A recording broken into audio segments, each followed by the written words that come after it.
En el capítulo de hoy viajaremos al río Nechí, un importante afluente del río Cauca que corre desde la cordillera central y recoge las aguas cristalinas de un bosque húmedo tropical. Aquí, desde tiempos coloniales, se encontraron unos ríos cuyas corrientes traían polvo de oro y se convirtieron en el eje de tres fundaciones españolas centradas en vetas mineras que, en buena medida, hicieron que el nuevo reino de Granada se convirtiera en el principal exportador mundial de oro en algunos años del siglo XVII. Fue un territorio en disputa, no solo entre invasores y las poblaciones dominadas, sino entre los propios españoles. Esta zona del Bajo Cauca fue disputa interprovincial entre Medellín y Mompox y después entre Medellín y Cartagena. Solo a partir de 1850 y algo, Medellín se hace el control político y económico del territorio. Desconocen los antioqueños ese poblamiento ancestral y básicamente lo que dicen es que esta región es para concesionar. Entonces el Bajo Cauca se pensó desde Medellín para vacas y para minería, no para gente. La historia de privatización de un gran río que vivió el Bajo Cauca es una historia de tratos y negocios que pasaron por diferentes bolsas internacionales. A diferencia de las aventuras de colonos y buscadores de fortuna, allí tenemos un negocio de dimensiones globales que comenzó a ser portada en diferentes páginas económicas del mundo. El interés internacional generó una explotación y destrucción de la selva sin precedentes. El universo virgen de antes, plagado de especies y de biodiversidad, comenzó a ser atacado por los más brutales métodos de minería. Los efectos de siglos y siglos de explotación sin tregua hoy se ven en cada ribera y cada playa de un río del que prometieron oro y ha traído violencia, pobreza y destrucción. La minería sería entonces vista como la locomotora que, al igual que en la colonia, salvaría de la pobreza a un país incapaz de construirse a sí mismo. La privatización del río Nechí comenzó en el siglo XIX, entregándose a diversas firmas extranjeras que se fueron uniendo en empresas temporales cada vez más grandes. Básicamente, el río Nechí es un río que empezó en un proceso de concesión más o menos desde el año 1880, que se instala precisamente la primera draga en el año 1881, se instala la primera draga en el río Nechí. Estamos en ese momento con un código minero de Antioquia que básicamente lo que está diciendo es que paga una concesión por 30 años, se le entrega un título a perpetuidad. Entonces, en la década, en el siglo XIX, muchas empresas acá en el Bajo Cauca, extranjeras, canadienses, americanas y demás, tuvieron concesiones de este tipo. Y una empresa ya en la década de 1910 las compró, varias de estos títulos los acumuló en uno solo, llamada la Pata Oncolmay. Cuando la Pata acumula 32.000 hectáreas, más o menos en títulos, 37.000, perdón. En títulos a perpetuidad, ellos en el año 74 se los venden a Mineros S.A. Con la promulgación de la Ley 20 de 1969, en medio de una negociación de la riqueza minera del país, y en especial el petróleo, el río Nechí se entregó como una mina cuya licencia expiraría cuando el oro se agotara. Ello fue un error, pues entendiendo que desde hace miles de años este metal baja en granos minúsculos desde las montañas, la mina quedó concedida prácticamente a perpetuidad. La última de esas grandes firmas se llamó Mineros S.A.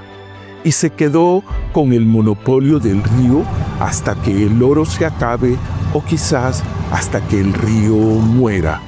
Entonces se puede decir que a partir de la Ley 20 de 1969, esos títulos sobre el río Nechí son RPP, reconocimiento de propiedad privada en cabeza de la empresa Mineros S.A. Entonces tenemos un asunto muy sui generis y es que una empresa sea propietaria de prácticamente todo un río. Eso no existe en otro lugar del mundo.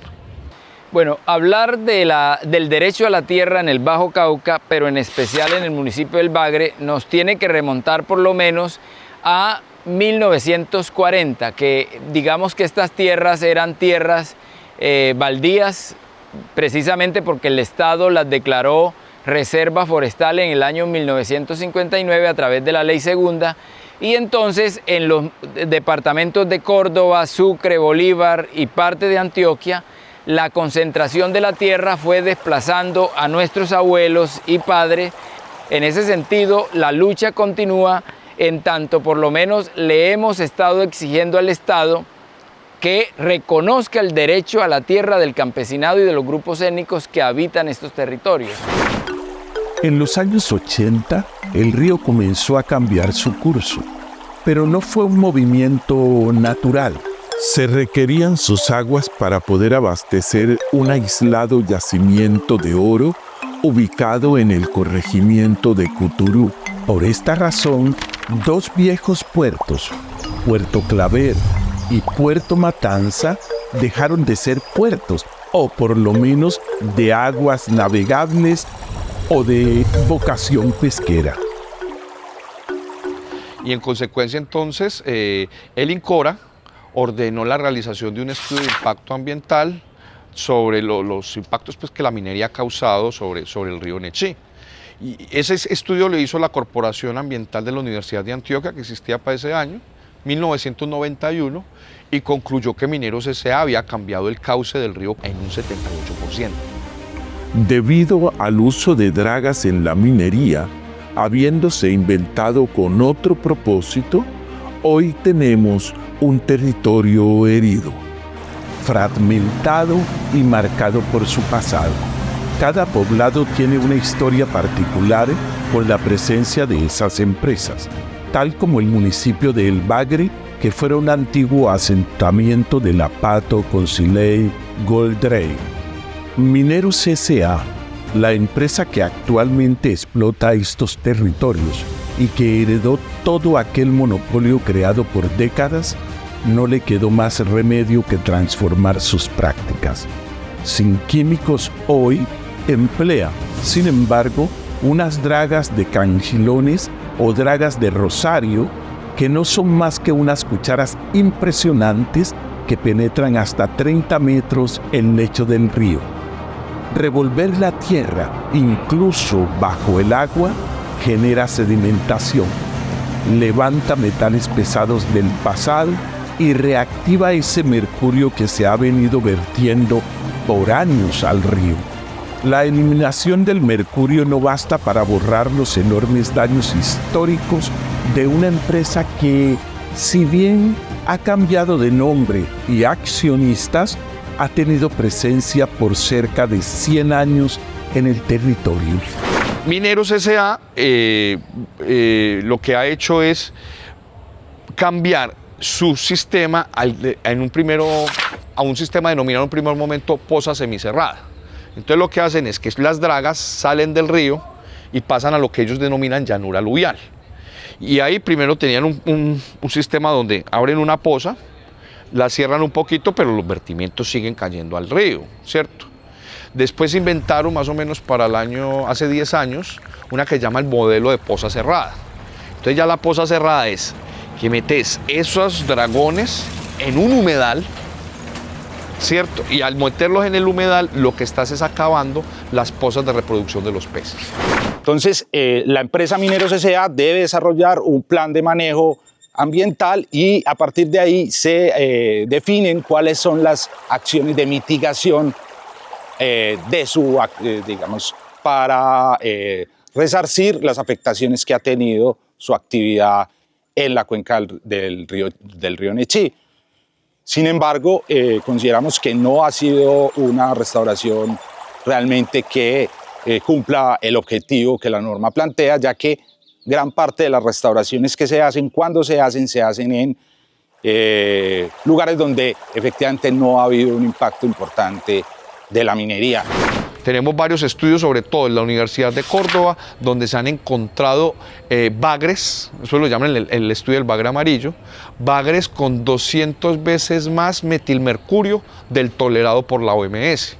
Básicamente todo está contaminado, pero hay otros estudios que dicen que no solamente son los peces. Digamos, la Universidad de La Salle tiene otro estudio donde encontró mercurio en los tubérculos, en la yuca, en el ñame, en el maíz, ¿cierto? Y también en especies menores, como los cerdos. O sea, el mercurio está en todos lados.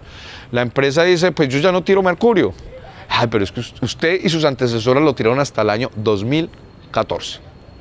O sea, hasta hace 10 años hubo vertimiento de mercurio desde la minería industrial legal y formalizada, porque la minería ilegal e informal sí lo sigue utilizando.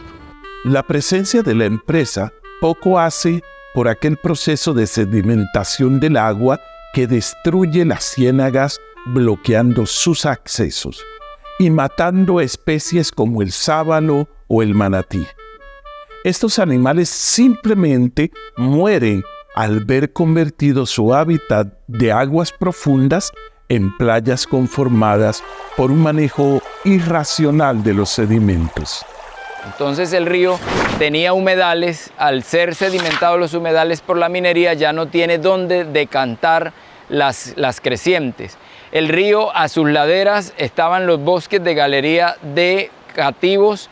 Los cativos son árboles que permiten inundaciones hasta 3 meses y esos árboles constituían una barrera, digamos, contra las crecientes y los sedimentos.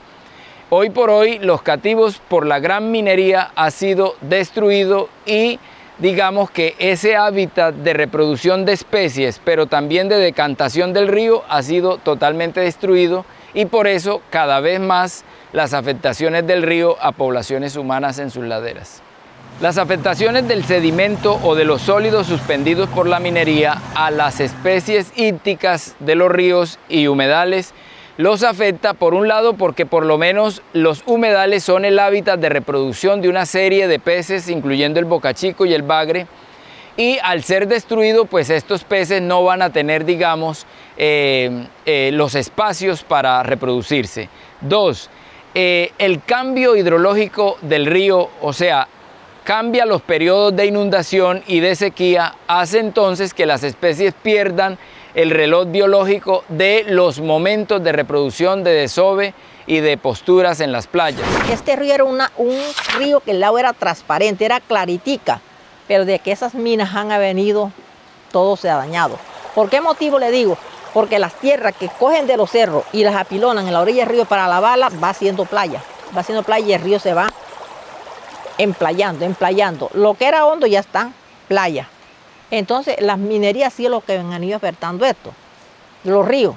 La contaminación con químicos ha generado graves alteraciones genéticas y morfológicas a los peces y animales del río y de las ciénagas.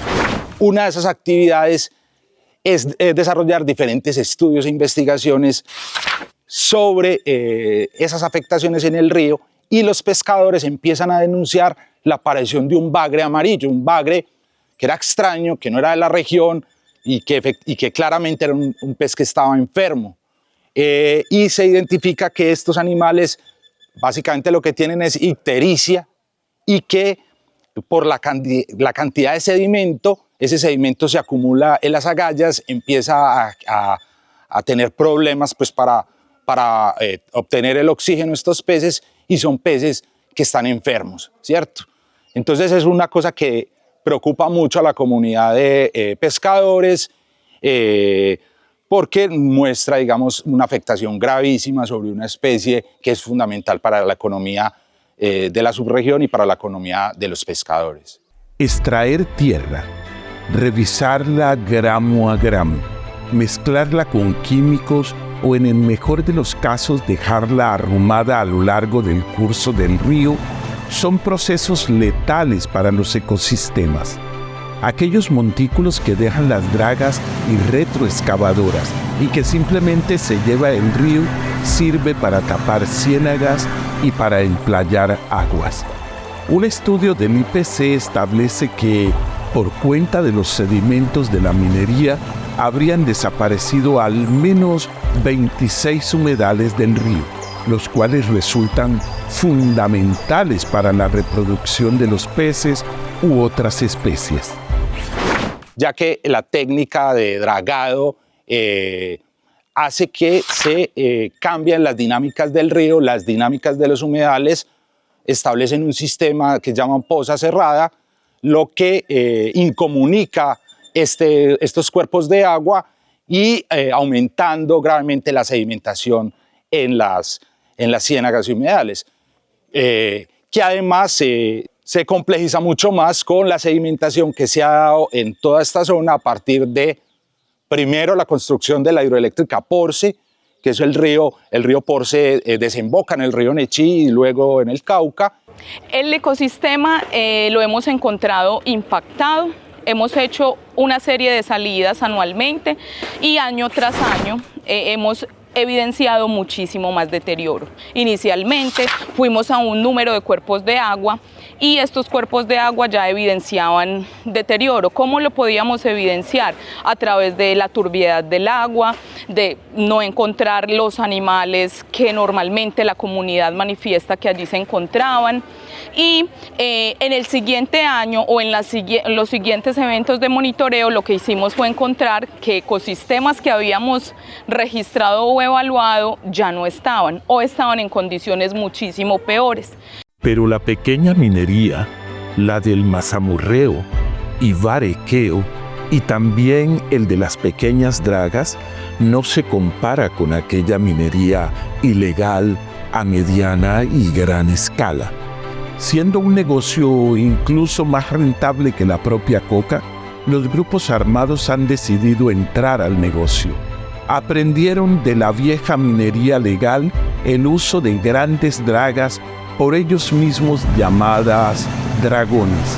Estos dragones ilegales esquivan la acción del gobierno, estacionándose entre los asentamientos ribereños, evitando así su destrucción con dinamita por parte de las autoridades. Ver el río Nechí hoy y contrastarlo con el que fuera antes genera diferentes sensaciones y lleva a preguntarse si vale la pena sacar ese oro de las entrañas del agua para convertirlo en lingotes o en joyas. Mientras tanto, la población, en medio del miedo, ve contaminadas sus aguas y sus alimentos. Ya nosotros no tenemos acceso de los pescados como anteriormente, nosotros consumíamos pescado. El agua nosotros lavábamos en el río, ya no se puede lavar por los dragones, que ya el agua no se presta, muy sucia, contaminada, porque tiene muchos químicos, la CPM, y ya los alimentos, los pescados ya saben a CPM, a gasolina. La devastación no ocurre solamente en las riberas del Nechí, también en sus afluentes, que vienen de arriba de la serranía. Estamos en el corregimiento El Salto del Tigre, a orillas del río Tigüí. Allí se viven los efectos de las minas aluviales y de vetas situadas más arriba. Pero para acá abajo también, así como le digo, de ahí del puente, del Tigüí para abajo, eso es pura mina. De pronto usted han pasado por ahí, o don Manuel ha pasado por ahí, ha visto, entonces todo eso es... Los cerros los trabajan y esa tierra cae ¿de dónde? En el río, ¿verdad? Las aguas, mire cómo está esa agua, vean. Esas eran unas aguas claritas. Usted se podía ir con el anzuelito a cogerse un pescadito para desayuno y se lo cogía. Pero ahora usted se puede ir con la tarraya y no coge nada, porque usted no sabe si hay o no hay. Vea, aquí la minería para allá arriba, eso es constantemente. Porque yo de aquí no conozco, sino hasta más allá arribita que ha ido con el hijo mío en el Johnson, pero me cuentan que de ahí para allá arriba esos son minerías, digamos que hay desiertos donde trabajan minas. Aquí por lo menos hasta el año 2012 tuvimos a la empresa aluvial Mineros Aluvial arrojando mercurios en las aguas del río Nechí, pero también hoy por hoy tenemos a la empresa minera de minería subterránea también acá en el municipio de Zaragoza, utilizando químicos tales como el cianuro, ¿cierto? Y para nadie es un secreto que estos químicos afectan todas las poblaciones vivas. En este sentido, los peces, afectan los anfibios y afectan obviamente a las poblaciones humanas. En medio de esta situación, las comunidades no solamente resisten, sino que proponen nuevas formas de vivir en la región, entendiendo que la rentabilidad del oro es una ilusión que destruye el hogar y no retorna prácticamente nada. Implementar economías alternativas y transformadoras no son, sin embargo, un reto sencillo. La apicultura hay unos años muy buenos, ¿verdad? Y por el cambio climático hay años que la lluvia es mucha o hace muy seco. Entonces, para la producción de miel se necesitan que las lluvias sean moderadas, ¿verdad? Con sus estaciones normales. Entonces, un año muy lluvioso no hay entrada de miel, hay muy poca, ¿cierto? Entonces, eso nos deja en desventaja de la minería. La minería, por su parte, tiene ventaja en que en el momento de usted hacerla, si tiene suerte, porque aquí sí es suerte, usted consigue, ¿cierto? Y si no tiene mucha suerte, usted daña el territorio, pero se quiebra también porque la inversión que hace se le va a perder. Esa es la ventaja que también tenemos desde la apicultura. Estamos desarrollando procesos que vayan acorde con la vocación del territorio, procesos económicos, tales como la implementación de la apicultura como un sistema de negocio para las familias, la apicultura aprovechando todo el potencial hídrico que tenemos, pero también el tema de la pensión forestal, en tanto estamos recuperando especies forestales nativas que por la tala indiscriminada y la venta de madera, pues hoy están bastante disminuidas y estamos estableciéndolas con fines de explotarlas o de aprovecharlas sosteniblemente a 20 años. La resistencia a entregar el territorio a la minería de oro está en el espíritu de muchos habitantes. Este es el caso de doña Ana, quienes recibiendo un legado entendieron muy temprano el daño que esta minería causa a su forma de vida. Nosotros aquí, el compañero siembra yuca, siembra maíz, siembra plátano. Y yo, como soy la ama de casa, crío el pollito, la gallinita criolla, el cerdo, y de eso nos sostenemos, ¿cierto? El arroz lo trillan, lo mandamos a pilar al pueblo. Y de ahí lo traemos ya para acá. Ya la carne está muy cara, ya la tenemos ahí. Digamos que el arroz está un poco machacadito así, vamos a una gallinita, a un huevito. Entonces de eso nosotros sostenemos. Y así como todas las familias viven. Así todas las familias viven, porque el compañero no le gusta minería. La falta de oportunidades es claramente un aliciente que vuelca a las nuevas generaciones a extraer pepas de oro de las entrañas de la tierra. Sin embargo, es preciso acompañar los procesos de cambio del territorio que emergen de las mismas comunidades. Que hay esas minas por ahí grandes para allá y que sacaban buen oro, se iban, digamos, la juventud, más la juventud que necesitan su plata, ¿sí o no? Porque hoy en día la juventud no tiene trabajo. Como digamos, estos jóvenes que están ahí, estos están terminando todo bachillerato, pero no hay trabajo para ellos. Entonces de pronto, oye, que una máquina está por allá, para esos cerros metida y que está dando buen orito, ellos se van a sacar su poquitico para ellos comprar lo que ellos necesiten. El río Nechí y varios de sus afluentes no pueden seguir muriendo. Un río no puede estar privatizado, pereciendo día a día por la búsqueda insaciable de unos granos dorados que nunca compensarán esta página escrita en los diarios del agua.